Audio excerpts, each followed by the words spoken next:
오늘 시그널픽은 여야 의원들을 차례로 전화로 한번 만나보겠습니다. 먼저 첫 번째 순서로 강명구 국민의힘 의원이 전화로 연결되어 있습니다. 의원님 나와 계시죠? 네, 반갑습니다. 구미시의원 출신 강명구 의원입니다. 네, 반갑습니다. 오늘 연결을 하게 된 게 의원님이 지금 농해수위에서 활동을 하고 계셔서 한번 여쭤볼 게 많아서 전화를 드렸는데요. 네. 지금 보니까 송미령 농림축산식품부 장관이 유임이 된 걸 가지고 뭐 여당에서도 비판이 나오고 야당도 비판하고 뭐 이런 것 같아요. 인선 배경은 좀 어떻게 보십니까? 왜 유임이 됐을까요? 솔직히 말해서 저도 이해가 잘 안 되는 부분이거든요. 예. 이 유임을 제안한 대통령도 이해가 안 되지만 그것을 수용한 우리 송미령 장관은 더 이해가 안 됩니다. 네. 아마도 제가 생각할 때는 내가 전임 정부 장관이라도 내 마음대로 컨트롤할 수 있어라는 자신감을 과시하고 싶었던 것 같고, 두 번째는 실용주의적이라는 이미지 있잖아요. 이거를 홍보하고 싶은 것도 아닌가 싶은데, 예. 저는 이런 것들이 대단한 오만한 발상이라고 저는 생각합니다.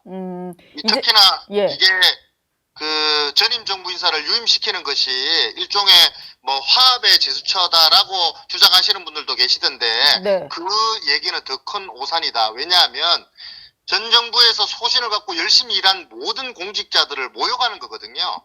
이게 공무원은 소신도 없고 정권이 바뀌면 당연히 대통령의 뜻에 따라서 소신과 철학을 바꾸는 사람들이라는 인식이 저변에 갈려있는 인선이 아닌가 때문에 저는 네. 이 공직사회에 대한 모욕이다 이렇게 생각합니다. 이 인선에 대해서는요. 물론 뭐 이제 그 정부 부처 공무원들이야 정권이 바뀌면 이제 거기에 굵직한 방향에 맞출 수밖에 없습니다만 장관은 또 다른 문제니까 네, 그럼요. 국민의힘에서 보시기에는 오히려 송미령 장관이 좀 더 문제가 있다 이렇게 보시는 것 같아요. 어제 보니까 송원석 원내대표도 매우 비겁하다 뭐 이런 얘기를 했고 예. 안철수 의원도 본인이 이걸 받았으면 안 된다 뭐 이런 얘기를 하시는 것 같은데 네.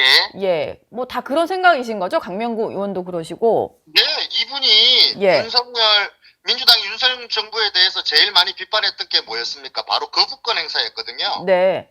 근데 그 민주당에서 30번 넘게 탄핵 남발했고 40여 건이 넘는 특검 남발을 했어요. 예. 일반적인 예선 삭감도 했고 그래서 우리가 입법 독재했다고 비판하잖아요. 네. 근데 그때 당시 민주당이 윤석열 대통령의 제2요구권 행사를 엄청나게 비판했거든요. 예, 그쵸. 그런데 그 제2요구권 법안 중에 보시면 상당 부분이 이 농림부 소관 법안들이에요. 이게 살펴봤더니 양국관리법, 네. 농업법, 예. 농업재대책법, 농업재보험법 이런 것들이 이제 농업사법인데 네. 거기다가 한우법도 그렇고 농업해이소법 개정안도 거부권 행사를 한 바가 있거든요. 네. 이거 다 누가 거부권 하자고 제안한 사람이 누굽니까? 대통령의 제2요구권 행사를 건의했던 분이 바로 이 송미령 장관이에요. 예. 근데 이분께서 그 말씀하신 농업사법에 대해서 농망사법이라고 얘기했거든요. 이 농업의 미래를 망치는 법안이라고 강력하게 비판했고 또 그중에서 농업재대책법이라고 해서 그 농업재보험법을 두고서는 제 수준의 법원이라고 비판까지 했던 장관이에요. 네. 근데 그거를 지금 이 정부 들어서는 어떻게든 수정을 해서 다시 좀 뭐 처리를 하겠다 이렇게 입장을 바꾼 거잖아요, 송미령 장관이. 그래서 예. 그게 제2요구권 행사로 폐기된 저 법안들을 네. 민주당이 다시 그대로 추진한다고 해서 그렇다고 해서 주무부처의 장관이 그 입장이 바뀌면 됩니까? 그러면 이 지금 실질적으로 소신을 갖고 일하는 공무원들이 어떻게 생각하겠어요? 예. 농업의 미래를 망치는 법안들이라고 말씀하셨잖아요. 네. 그래서 이거를 예. 본인이 이 그 민주당의 법안들을 수용해서 밀어붙일 것인지 아니면 자신의 소신을 국민들에게 설명을 드릴 건지를 명확하게 이번에 밝히셔야 된다. 아니면 사퇴하셔야 된다. 예. 그렇게 생각합니다.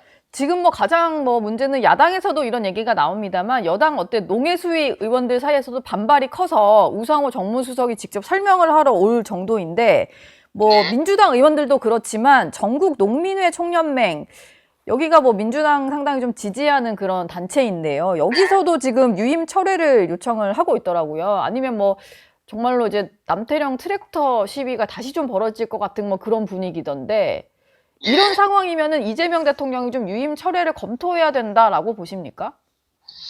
제가 재밌는 보도를 하나 봤어요. 예. 그 송미령 장관 인사청문회, 지난번 인사청문회 때 네. 당시 이재명 민주당 대표 시절에 예. 이 송미령 장관 후보자 그 자녀 1억 원 불법 정여 의혹에 대해서 언급했더라고요. 네.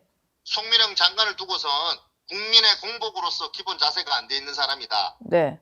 윤석열 대통령을 상대로는 이런 일이 수없이 발생해도 또 장관에 임명할 것이다. 이게 국민의 대표인지 예. 국민을 지배하는 왕인지 알 수가 없다라고 얘기했거든요. 네. 저는 이거를 이재명 대통령께 꼭 돌려드리고 싶습니다. 이재명 대통령님, 이런 일이 수없이 발생해도 김민석 총리 임명할 거잖아요. 그리고 예. 송미령 장관 유임시키실 거잖아요. 이것이 국민을 지배하는 왕 아니고 뭐겠느냐. 지명 철회하시는 게 맞다. 이렇게 얘기하고 싶습니다. 예. 알겠습니다. 김민석 후보자 얘기가 나와서 말인데 어제 뭐 인사청문위원은 아니십니다만 그래도 청문회 보셨을 것 같은데요.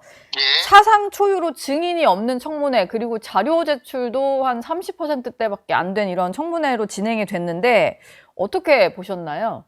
그 정인 채택 없는 청문회, 무자료 제출 청문회. 저는 어제 그거보다 가장 황당했던 장면이 하나 있는 게 예. 김희정 의원이 그 질의할 때 2025년도 정부 예산 어느 정도인지 말해봐라 했더니 국가 채무 비율 물어봤을 예, 때. 답을 못해요. 그다음에 네. 국가 채무 비율 어느 정도인지 아느냐 물었더니 이분이 쭈삣쭈삣거리다가 20에서 30 정도 아니냐고 했어요. 아, 그 전에 국가 예산에 대해서도 답을 제대로 못했군요. 그러니까 이게 우리가 꼭 뭐 48.4%인데 그걸 꼭 맞추라는 얘기는 아니지만 예. 20에서 30이라는 건 여기에 대한 개념이 전혀 없는 것처럼 저는 보였거든요. 네. 그러니까 후보자가 인사청문회를 하기 전에 뭐라 그럽니까? 벌써 총리가 다 됐듯이 부처 업무 보고를 다 받던데 네, 이미 다 받았는데. 보고를. 예산 규모도 모르고 국가 채무 비율도 모른다? 대체 무슨 보고를 받았다는 말인지 잘 모르겠고 벌써 언론에서 2차 추경안 발표되고 나서 모든 언론에서 국가 채무가 50% 넘을 거다라는 지적을 했거든요. 예. 그런데 그걸 모른다? 이거는 언론의 비판과 지적에 완전히 길을 닫고 사는 사람인지 아니면 총리직을 수행할 능력이 전혀 없는 사람인지 저는 둘 중에 하나다 그렇게 생각합니다. 사실 그게 뭐 정말로 모두가 꼼꼼히 알기 어려운 그런 질문이었다기보다는 최근에 좀 이슈가 되는 어떤 현안과 관련된 질문이었는데 조금 이제 거기에는 훨씬 못 미치는 답변이 좀 나와서 야당 의원들이 보시기에는 좀 황당하셨던 것 같아요. 총리 청문회거든요. 예. 그걸 몰랐다라는 게 말이 되나요? 그리고 경제부처 업무 보고를 일단 받기는 받은 상황이었어서 예. 어제 해명 중에 좀 납득이 갈 만한 해명이 있으셨는지 모르겠는데 일단 출판 기념회 때 모여진 액수에 대해서 뭐 하나는 1억, 하나는 1억 5천 정도 이렇게 설명을 좀 하기는 했는데 사회적인 통념에 비해서 과하게 넘는 경우는 없다 이렇게 설명을 좀 했거든요. 근데 저는 출판 기념회를 안 해본 일반 국민 입장에서 한 번 했을 때 한 번 행사에 1억 5천만 원이 모인다는 거는 되게 놀라운 일인데 이거 좀 국민들이 납득할 수 있을까요? 이런 설명은? 어쨌든 김민석 후보자의 답변을 보면 예. 한마디로 주장만 있을 뿐이지 증거가 없잖아요. 네. 그 주장에 또 앞뒤가 또 맞아야 되는데 앞뒤가 맞는 게 뭐 없는 것 같고 예를 들면 결혼식 축의금 수익금 전부 다 장모님한테 드렸다라고 얘기해놓고 네. 장인상 조의금은 또 후보자 본인이 다 챙겼다고 했어요. 예. 또 처가에서 2억 원을 지원받았다는데 정여세를 낸 적은 없다고 또 밝혀지고 있고 네. 또 아들 유학비는 누군가는 송금했는지 기록이 있을 거잖아요. 그렇죠. 근데 그 기록도 제출한 게 없어요. 예. 또 수억 원씩 돈을 쓰는데 왜 세금 낸 기록이 없죠? 아무런 자료가 없어요. 그냥 제가 생각할 때는 어디 장롱 속에다가 수천만 원, 수억 원씩 싸놓고 필요할 때마다 꺼내 쓴 거 아닌가. 네. 이런 분이 과연 세금도 내지 않고 예. 신고도 하지 않은 이런 돈들이 과연 국무총리가 될 자격이 있는가 의문이 듭니다. 예. 사실 뭐 인사청문회 오늘까지이긴 한데 결과가 어떻게 되든 민주당이 지금 국회 과반 이상을 좀 차지하고 있는 상황이라서 임명에는 좀 무리가 없을 것 같아요. 국민의 입장에서는 이것도 상당히 조금 답답한 입장이실 텐데 앞으로 다른 청문회는 좀 어떻게 진행하실 생각이신가요? 만약에 예. 김민석 후보자가 총리가 된다면 저는 걱정이요. 네. 이 김 후보자의 메인 스폰서라고 할 수 있는 강신성 씨가 지금 대한체육회 부회장이거든요. 예. 총리를 스폰서해온 이분이 체육계의 실세로 군림하지 않겠습니까? 이제 체육계 정치화를 반드시 초래하게 될 것인데 이런 것이 걱정되고요. 예. 아마 민주당은 이번에 힘으로 아마 밀어붙일 겁니다. 네. 이런 식의 인선이 앞으로 국정에 어떤 폐를 끼칠지 국민이 곧 알게 될 거다. 당장에는 뭐 의석수로 힘으로 아마 밀어붙이겠죠. 뭐든지 하려고 할 겁니다. 그러나 예. 나라가 어려지고 국민의 마음이 멀어지면 곧 국민들께서 다 알게 될 것이다. 예. 걱정이 됩니다. 마지막 질문 하나 드리겠습니다. 네.